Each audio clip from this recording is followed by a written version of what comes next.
welcome to another episode of The Spoken You with Jeff and Brett. Hello. Welcome, everybody. So glad you could join us here on another episode of The Spoken You in our discourse to seek knowledge. From knowledge comes wisdom, but it's preceded by questioning, and that's what we're here to do today. Today is licking the wounds that never seem to mend, taking a closer look at the process of healing.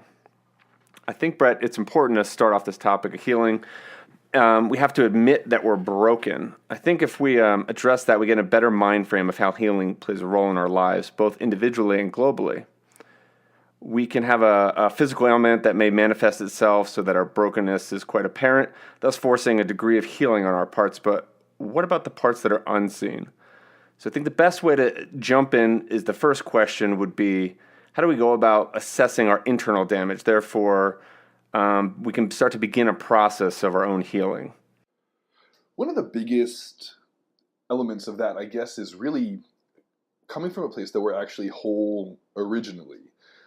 Tabula rasa, we're a blank slate in a lot of ways, and I think it's kind of going back to that, whether it's innocence, realizing that it's only these like experiences that kind of are traumas or create wounds over life that kind of make us assess any sense of true internal damage. But I often wonder, is it that we're always whole, and it's these wounds that kind of distract us from that, like kind of the notion that we're already enlightened and we're kind of seeking our Buddhahood or our Buddha nature.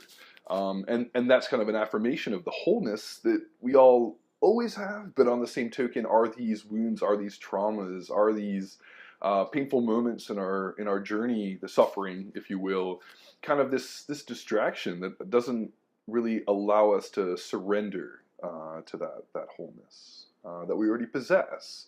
So I think assessing our internal damage might be a source of distraction. And I often think about if something really negative happens to a person, as opposed to perhaps, I mean, I guess it depends. Things like PTSD or serious traumas are one thing in and of themselves that should be followed up with maybe some psychological therapy, something along those lines. But I often think that a positive or multiple positives can outdo a negative. So if you had a really bad breakup, or someone passed away, or you got through a divorce, something of that nature, or something even far more traumatic, very often maybe seeking some sort of travel therapy in a lot of ways. Go jump off a cliff, go scuba diving, go skydiving, do a bunch of really positive things for yourself, grand acts of self-love, so that you're not kind of just sitting there, picking at the wound, so to speak, but rather trying to mend it with all these other great stories that kind of help you push past it. So I often believe that assessing the internal damage can be a bit self-indulgent at times, but on the same token, I think if it's a serious enough trauma, then people do really need to go seek help. So in regards of the first part I want to address, you might be of the philosophy that we are eternal and all this pain is an illusion type of a philosophy that you were kind of speaking about, that we are pure, but the damage that has happened to us in this world is something that we might be trying to discover, that to get us back to this level of pureness. Let's just, I guess, touch on that first, the first part of what you were talking about. Well, the very notion that, the internal components of our journey are starting off as whole, really comes down to, the notion of like an original sin, for example, is like a debt that is meant to be paid. And I simply don't resonate with that notion that we've come here broken. And I think it's that blank canvas that allows us to explore our innocence every day. Some of the wisest people that I know both act like really young children and have wisdom that seems centuries old. And I think that playfulness, along with that wisdom, really allows people to kind of actualize the present moment.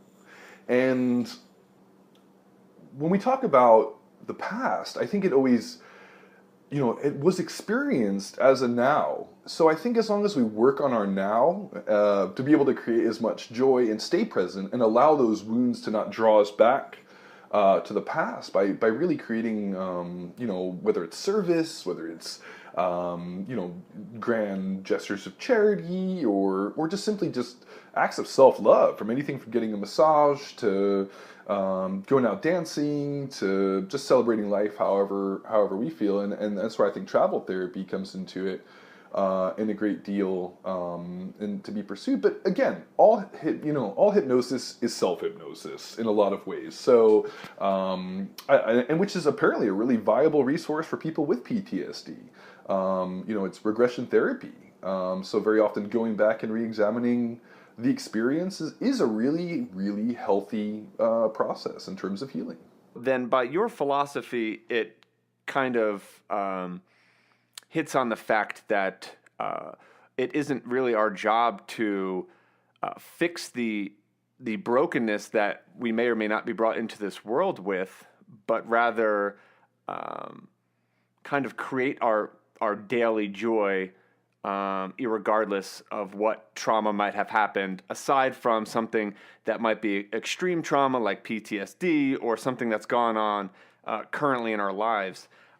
I don't know that the people that I've met in my life necessarily adhere to that philosophy, because a lot of people are dealing with healing that was brought on early on in their life. I like to think that a lot of trauma later in life is experiential, in that it was brought on by their childhood, how they were raised,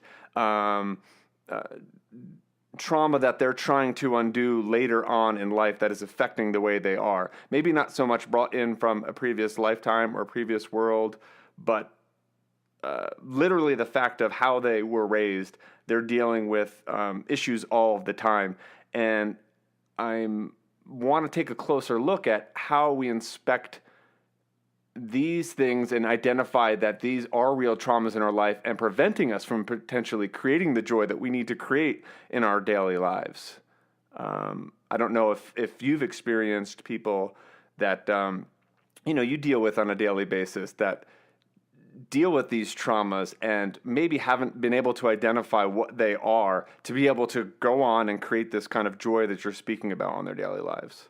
I see it on the table a lot in terms of massage therapy. We have a saying in massage that the issues are in the tissues. That there's actually a physiological component to catharsis. I'm sorry, that can be released through catharsis, rather. So people actually have physiological manifestations of these traumas. There's a lot of military people that I've worked on who've come back from Iraq, and I was advised by other people to be really careful in terms of head massage, because when they get into kind of a trance state, very often, you can unleash an episode of some variety. But I'd like to speak more to just kind of the clients that I've seen over time, especially women, when doing hip work. I've actually seen women relive rape scenarios on the table. Another woman once in Costa Rica actually saw God on the table and was like purged of all her hurt that her parents had given her. I was working on a guy in Fiji once, and he relived a car accident and started screaming on the beach, look out for the car, mate, look out for the car.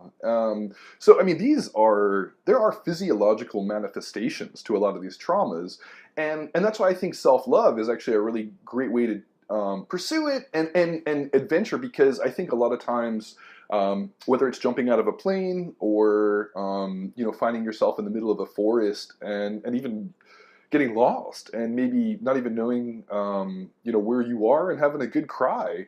I mean, all these things are opportunities for the catharsis that allows us to free ourselves from these wounds that do travel with us. But I think, you can sit there and you can talk about them and rationalize them and bring the subconscious to the conscious, and I think that does have value.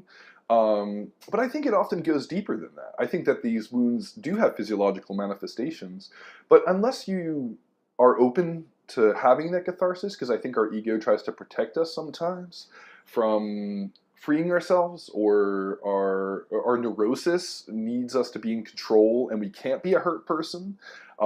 People are often at odds with their healing, and it requires a degree of surrender and a willingness to get past it. But again, I think there's something to say about staying present and trying to make a happier reality, waking up every day and seeking greatness, seeing, what would feel great right now, whether it's a cup of coffee, it's a laugh, it's going to visit, a small child or an elderly person, or playing with a bunch of puppies over at a animal shelter. I think there's a lot of like great things we can do to kind of expedite the sense of not necessarily picking at the wound, so to speak. The key word that I picked up in your response about starting to identify the healing process and needing to attack maybe the healing process, so to speak, was surrender. That's the word I kind of keyed in on. If we're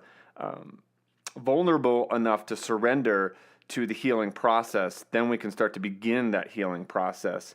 And you gave plenty of good examples, I think, to the audience in different ways that people could start this process.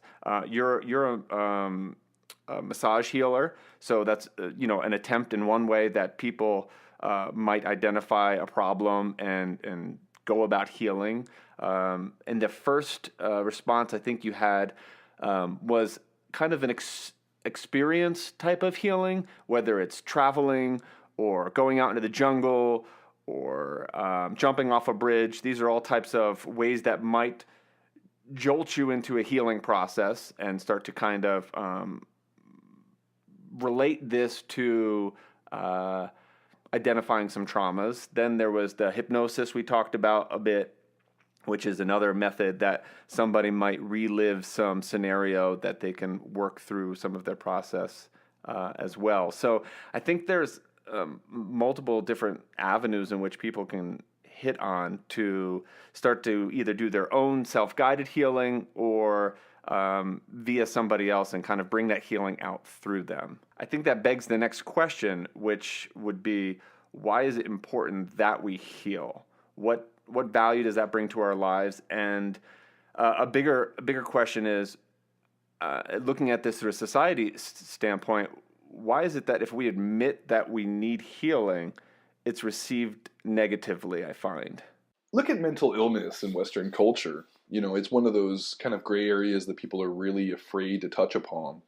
And it's one of those things that, oh, if you have a cut, let me kiss it better because it has a physiological manifestation. Oh, there's surgeries, there's pills, there's things that we can give people. And I think when we look at things like, to go to the extreme of speaking of mental illness,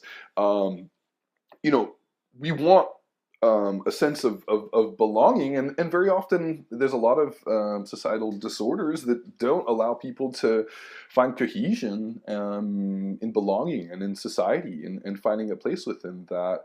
And I think that what it comes down to is it doesn't allow people to authentically show up, be present. Look at chronic depression. It's a huge near epidemic in America.